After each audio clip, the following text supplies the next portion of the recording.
తెలంగాణలో రాజకీయం అంటే పూటకో కేసు రోజుకొక ఎమ్మెల్యేను అరెస్ట్ చేయడం రేవంత్ ప్రభుత్వం చేస్తుందన్నారు చొప్పదండి మాజీ ఎమ్మెల్యే సుంకే రవిశంకర్. నగరంలోని కరీంనగర్ ఎమ్మెల్యే గంగుల నివాసంలో నేడు సుంకే రవిశంకర్ ఏర్పాటు చేసిన మీడియా సమావేశంలో ఆయన మాట్లాడుతూ ఉమ్మడి ఆంధ్రప్రదేశ్లో నాటి పాలకులు వ్యవసాయం దండగా అంటే అదే వ్యవసాయాన్ని పండుగలా కేసీఆర్ మార్చారన్నారు. రేవంత్ రెడ్డి ప్రభుత్వం గత 13 నెలల్లో చేతగాని పాలన కొనసాగిస్తుందని విమర్శించారు. 6 గ్యారెంటీల్లో ఇప్పటి వరకు ఏ ఒక్కటి కూడా అమలు కాలేదన్నారు. ఈ ఫార్ములా కేసులో కేటీఆర్ కడిగిన ముత్యంలాగా బయటకు వస్తారన్నారు. చొప్పదండి శాసన సభ్యులు మేడిపల్లి సత్యం ఒక చిల్లరగాడని, ప్రజల కాళ్ళు మొక్కి చచ్చిపోతానంటే చొప్పదండి ప్రజలు ఒక అవకాశం ఇచ్చారని, అయితే ప్రజల సంక్షేమం మరచి భూదందాలు కమిషన్లకు ఎగబడ్డాడని విమర్శించారు. అసెంబ్లీకి పోయి నిద్రపోయే దద్దమ్మ వేస్ట్ ఫెలో, నువ్వు హరీష్ రావును కేటీఆర్ని విమర్శించే స్థాయి నీకుందా అని ప్రశ్నించారు. నీకు దమ్ముంటే నియోజకవర్గం అభివృద్ధి చేసి చూపించు గాని తెలంగాణ తెచ్చిన వాళ్ళను దూషిస్తే ఇక్కడున్న ప్రజలు ఊరికిచ్చి కొడతారని హెచ్చరించారు.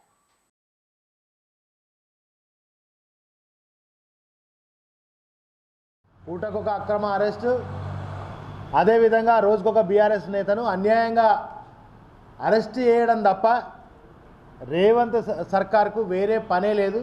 ఇదొక అలవాటుగా మారిపోయినటువంటి పరిస్థితి తెలంగాణలో జరుగుతుంది.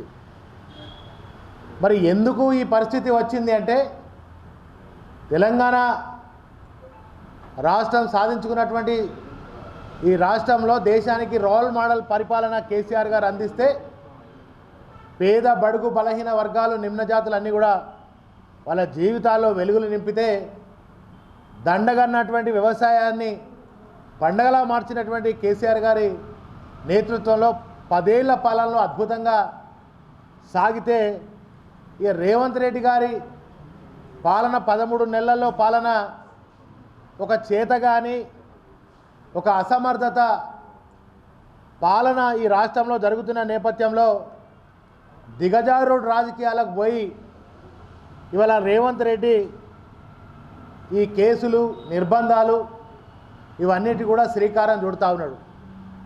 ఇది ఎంతవరకు సమంజసం? 6 గ్యారెంటీలు అన్నావు, ఒక్క గ్యారెంటీ కూడా లేదు. రైతు